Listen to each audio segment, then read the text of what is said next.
서로 인사하십시다. 주의 이름으로 사랑합니다.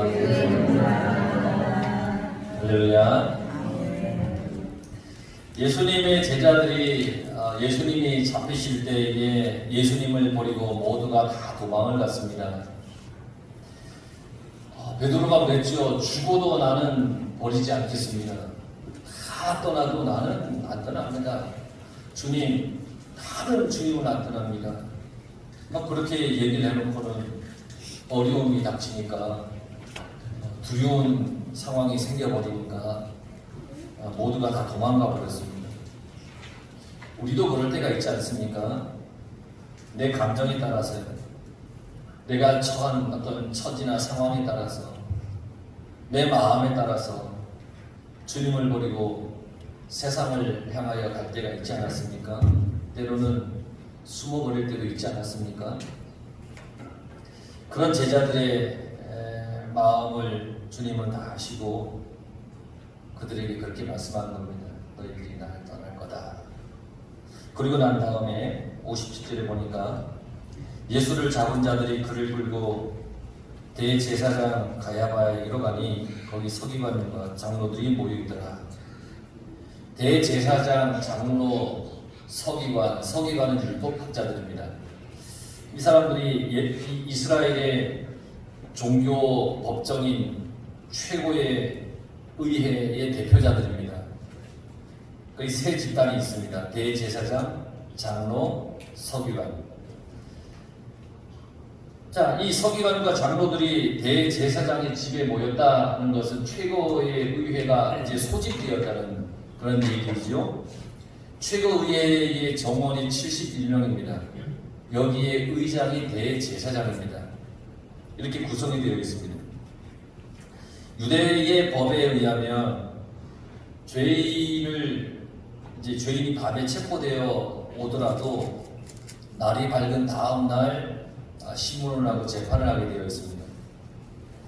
그런데 밤에 이 산헤드린 공의회, 최고의 그 의회의 회원들이 모두 모였다라고 하는 것은 어떤 계획된 음모가 이제 세워진다는 얘기입니다. 날이 밝은 다음에 불러야 되는데 그 밤에 다 부른 겁니다. 긴급하게. 그것은 정당하지 않은 어떤 절차들이 진행된다는 의미입니다. 지금 최고의회의 의원들이 합법적인 그런 절차를 다 무시하고 예수님을 재판하는 겁니다. 공정한 절차를 무시하고 예수님을 사형에 처하기 위해서 그들이 재판을 하는 겁니다. 이미 결론을 정해놓고 재판을 하는 겁니다. 그런데 이런 재판 상황 사이에 오늘 보면 베드로가 등장을 합니다. 28절에 보세요. 베드로가 멀찍이 예수를 따라 대제사장의 집들레까지 가서 그 결말을 보려고 안에 들어가 하인들과 함께 앉아있더라. 무리들이 예수님을 끌고 가잖아요. 감람산에서. 예수님이 무기력과 힘없이 그들에 의해 끌려갑니다.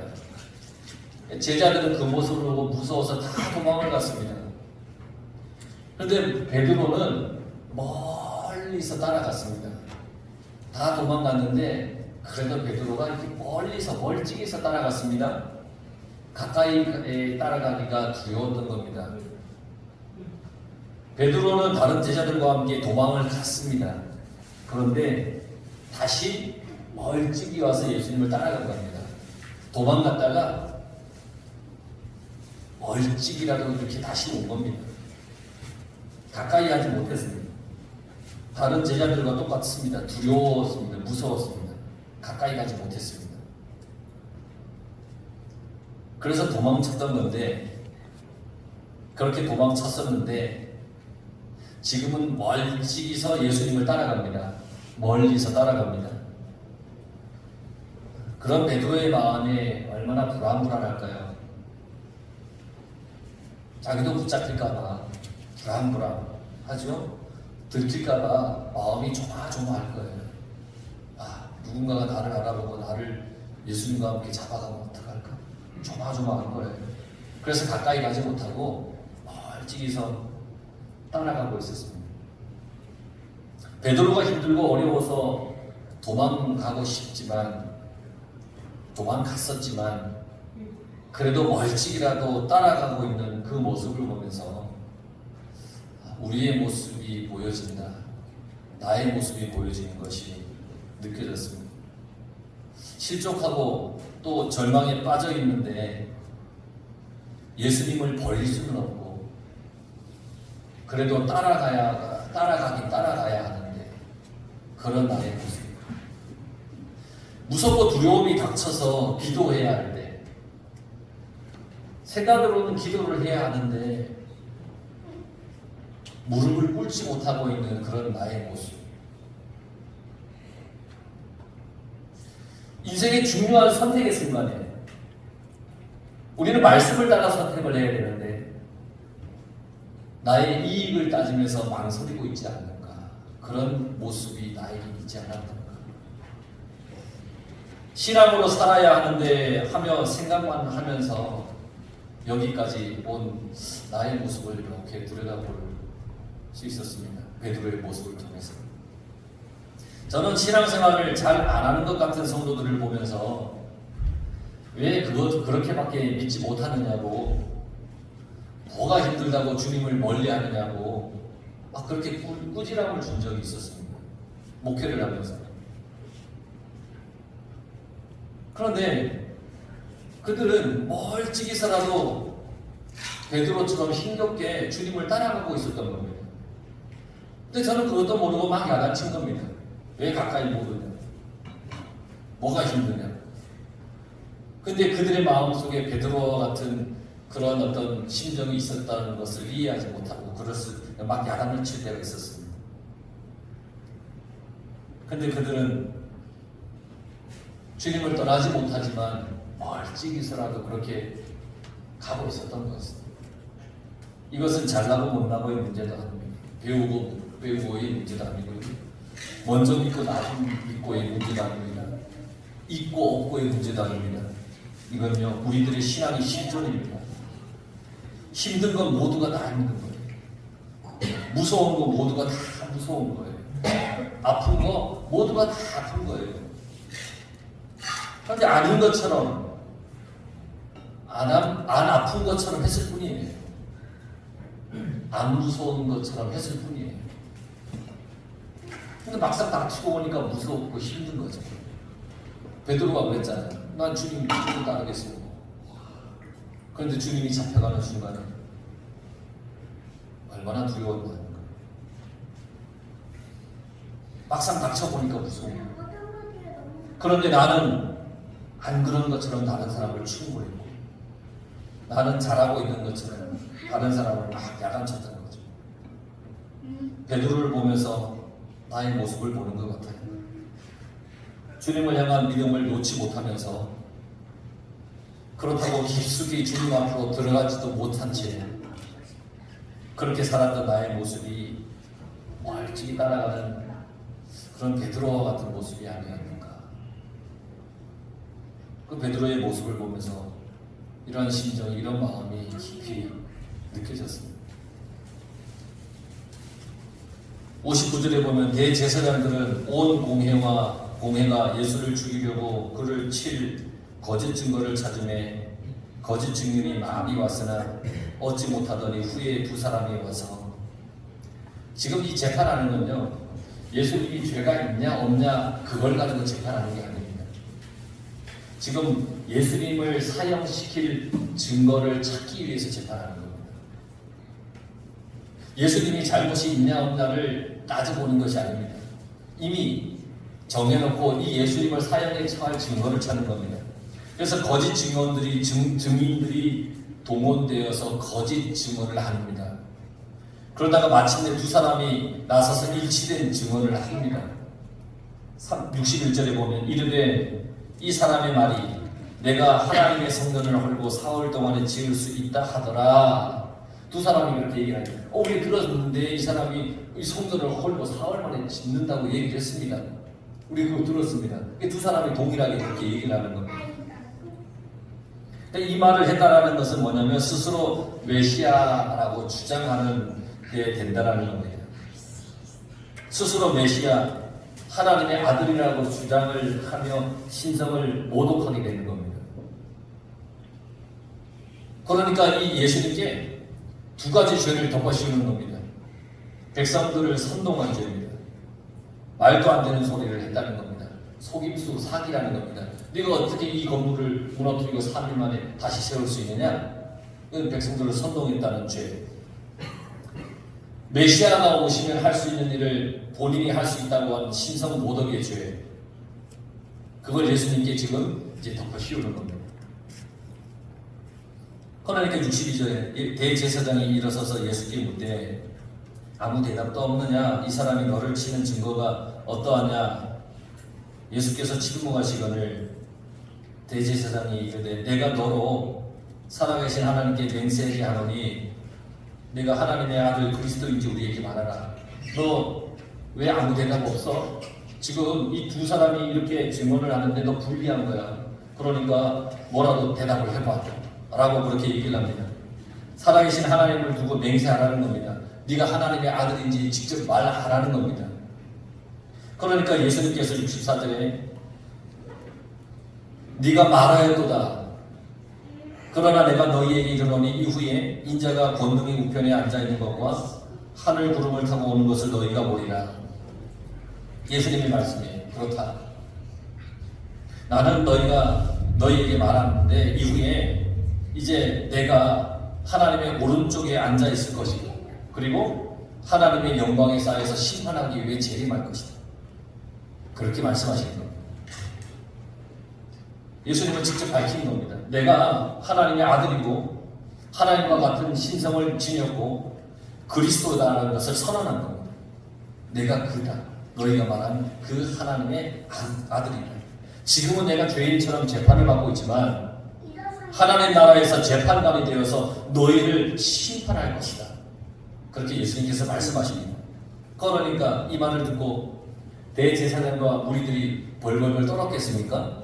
아닙니다. 65절에 보니까 대제사장이 자기 옷을 찢었습니다. 그리고는 그가 신성 모독하는 말을 하고 있으니 어찌 더 증인을 요구하리요. 보라 너희가 이 신성 모독하는 말을 들었도다. 더 이상 증인 필요 없다는 거예요. 예수가 예수 이름으로 입으로 자기가 하나님의 아들이라고 신성 모독을 했으니 더 이상 증거 필요 없다는 거예요. 이제 사역을 시키기만 하면 된다는 겁니다. 대제사장이 자기 옷을 막 찢었습니다. 하나님을 모독했다는 겁니다. 이제가 직접 하나님을 모독했으니 무슨 증거가 있겠냐는 겁니다. 그러니 이 자를 사형시켜야 한다. 대제사장이 그렇게 몰고 갑니다. 그러니까 군중들이 어떻게 하나 보세요. 67절에 이에 예수의 얼굴에 침 뱉으며 주먹으로 치고 어떤 사람은 손바닥으로 때리며 이르되 그리스도야 우리에게 선지자 노릇을 하라. 너를 친 자가 누구냐 하더라. 예수님의 얼굴에 침을 뱉고 주먹으로 치고 손바닥으로 때립니다. 신성 모독을 했으니까 더 이상 인간 취급할 수 없다 그러면서 막 때립니다. 막 예수님에게 침을 뱉습니다. 그리고는 뭐라고 그랬냐면 누가 때렸는지 맞춰보라고 합니다. 진짜 그리스도면 맞출 수 있다라고 하면서 조롱하고 있는 겁니다.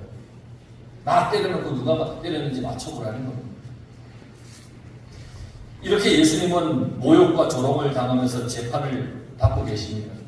그런데 이걸 베드로가 지금 다 보고 있습니다. 예수님께서 모욕을 당하고 재판을 받을 때에 사람들에게 맞고 침뱉음을 당하는 것을 베드로가 지금 다 보고 있습니다. 69절에 베드로가 바깥들에 앉았더니 한 여종이 나와 이르되 너도 갈릴리 사람 예수와 함께 있었도다. 예수님의 그 모습을 다 보고 있는데 어떤 여종이 와서 얘기하는 거예요. 너도 갈릴리 사람 예수와 함께 있었어. 너도 예수와 한패지. 70절에 베드로가 모든 사람 앞에 부인하여 이르되 난 너 뭔 말 하는지 모르겠어. 너 지금 무슨 말 하는 거야? 베드로가 그렇게 대답을 합니다. 그러니까 71절에 앞문까지 나가니 이제 무서워서 나가는 거잖아요. 앞문까지 나가니 다른 여종이 그를 보고 거기 있는 사람들에게 말하되 이 사람이 나사렛 예수와 함께 있었도다. 불안하잖아요, 베드로가. 안 그래도 조마조마하게 불안불안하게 멀찍이서 따라가는데 자기를 알아보는 사람이 있는 거예요. 예수님과 함께 다녔던 자기를 알아보는 거예요. 그래서 불안해서 이제 나가려고 합니다. 그런데 다른 여종이 얘기를 하는 거예요. 이 사람이 예수와 함께 있었다. 그러니까 베드로가 또 얘기를 합니다. 맹세하고 부인하며 이르되 나는 그 사람 알지 못한다. 겁에 질린 베드로는 맹세까지 하면서 모른다고 부인을 했습니다. 그러니까 다시 73절에 보니까 조금 후에 곁에 있는 사람이 베드로에게 말합니다. 너 진실로 그의 도당이다. 그와 함께 있었다. 네 말소리가 그걸 표명한다, 증명한다. 그러니까 베드로가 저주해요. 이번에 저주하면서 맹세를 해요. 나 그 사람 몰라. 그러니까 닭이 울더라는 거예요. 사람이 그래요. 너 갈릴리 사람 맞아. 너 말투가 갈릴리 사람이야. 여러분, 사람들이 저보고 그래요. 혹시 강원도에서 오지 않았냐고. 어찌 알았어요? 그러면 억양이 있다는 거예요. 강원도 억양이 있다는 거예요. 오, 희한하다. 나는 안 쓴다고 안 쓰는데 있다는 거예요. 저는 맹세도 안 써요. 그런데 사람들이 있다는 겁니다. 지금 이 여종이 그 얘기하는 겁니다. 너 갈릴리 사람 맞아. 아니라는 거예요. 자, 베드로가. 그런데 너 말투가 갈릴리 말투야. 그 말투 속일 수가 없어요. 베드로가 저주하잖아요. 나 모르는 거야. 베드로는 또 여기서 무너지고 마는 겁니다. 그때 닭이 울었던 거예요. 이에 베드로가 예수의 말씀에 닭 울기 전에 네가 3번 나를 부인해라 하심이 생각나서 밖에 나가서 심히 통곡하니라. 네가 나를 부인하게 될 거라는 예수님의 말씀이 생각나요. 첫 번째, 두 번째, 세 번째 예수님을 부인할 때 나 예수님 몰라요 라고 할 때는 예수님의 말씀이 생각이 나지 않았어요. 무서워서, 그 모든 분위기와 상황이 무서워서 주님의 말씀이 생각이 나지 않았어요. 그저 자기가 살고자 예수님을 부인했던 거예요. 나 몰라, 나 몰라, 나 몰라. 근데 우리가 읽어보면 예수님을 모른다고 하는 그 모른다는 수위가 점점 높아지잖아요. 마지막에는 저주까지 하면서 맹세하잖아요. 나 예수 몰라, 예수 몰라. 살고 싶은 거잖아요. 그런데 3번째 딱 부인했는데 닭이 우는 거예요. 그때 예수님의 말씀이 생각나는 거예요. 닭 울기 전에 3번 부인한다고 해서 야. 그래서 베드로가 뛰쳐나가서 심히 통곡했다고 했습니다. 말씀이 생각이 났습니다. 예수님의 말씀이 생각이 나는 거예요. 여러분, 말씀이 생각나면 됩니다. 아무리 혼란하고 힘든 상황이 내게 펼쳐져도, 힘든 일이 내 앞에 있어도 말씀이 생각나면 됩니다. 베드로도 우리가 생각할 때 얼마나 배신자입니까? 그런데 닭이 울 때 살아야겠다라고 도망가는 게 아니라 예수님의 말씀이 그때 생각나는 겁니다. 말씀이 생각나서 붙들고 울면 됩니다. 베드로가 힘이 통곡했습니다. 아이고, 주님이 하신 말씀이 맞구나. 그러면서 바깥에 나가서 힘이 통곡했던 겁니다. 말씀이 생각나서. 말씀이 생각나서 붙들고 울면 주님이 다가오십니다. 우리는 베드로와 같은 처지에 놓일 때가 많지 않습니까? 아무리 어떤 처지에 있다 하더라도 말씀이 생각나면 되는 겁니다. 여러분 인생 가운데 말씀이 생각나길 간절히 바랍니다. 주님의 말씀이 생각이 나면 소망이 있는 겁니다. 말씀이 생각나는 소망이 있는 거예요. 우리 다 죄 짓고 살잖아요. 실수하잖아요. 안 하겠다 해놓고서는 또 하잖아요. 그런데요, 그 이후에 주님의 말씀이 생각난다면 소망이 있는 겁니다. 죄 짓고도 잘못하고도 실수하고도 말씀이 생각이 안 나면 소망이 없는 겁니다. 그런데 말씀이 생각나면 소망이 있는 겁니다. 그 말씀이 나를 다시 돌아오게 합니다. 그 말씀이 나를 이끌어 줄 것이기 때문입니다. 그래서 말씀이 생각나야 돼요. 말씀을 여러분 마음에 새기며 살아가시기 바랍니다. 그래서 어떤 상황 속에, 어떤 위기 속에, 어떠한 어려움 속에 있더라도 그 말씀이 새겨진 그 말씀이 생각이 나면 그게 믿음인 거예요. 신앙생활을 하면서 살지만 힘들 때가 얼마나 많습니까? 어려움이 닥치기도 하지 않습니까? 심지어 주님을 우리가 모른다고 할 수도 있지 않습니까? 그래도 주님께서 나에게 주신 말씀을 생각해내시기 바랍니다. 기억하시기 바랍니다. 그러면 주님 내 곁으로 다가오십니다. 그러면 소망이 있는 겁니다. 여러분 인생이 그런 인생 되길 바랍니다. 우리는 베드로와 같아요. 아니라고 자신 있게 얘기를 하지만 어느 순간 나도 멀찍이서 주님을 따라갈 때도 있어요.